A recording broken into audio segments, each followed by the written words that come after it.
বাম চলে গেছে 90 ডিগ্রি ঘুরে। না তারা 90 ডিগ্রি ঘুরে গেছে আর কি। তো আমার একটা প্রশ্ন, আমি এটা করতে চাই যে আমাদের বিশেষ করে যারা অতি বাম আমরা সবসময় মনে করি তারা খুব প্রোগ্রেসিভ দল, তারা খুবই মানে গণমুখী দল ইত্যাদি ইত্যাদি।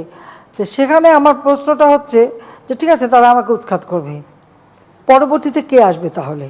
সেটাকে ঠিক করতে পেরেছে? সেটাই তো আমার প্রশ্ন, কারা আসবে, কে আসবে ক্ষমতায়, কে দেশের জন্য কাজ করবে, কাকে তারা আনতে চায়? সেটা কিন্তু স্পষ্ট না। আর সেটা স্পষ্ট না বলেই তারা কিন্তু কেউই জনগণের কোনো সাড়া পাচ্ছে না। হ্যাঁ, আন্দোলন করে যাচ্ছে, কেউ ফিজিটিভ হয়ে বিদেশে বসে। আমরা ডিজিটাল বাংলাদেশ করেছি, সেই ডিজিটাল বাংলাদেশের বদৌলতে প্রতিদিন অনলাইনে আন্দোলন সংগ্রাম করেই যাচ্ছে নির্দেশ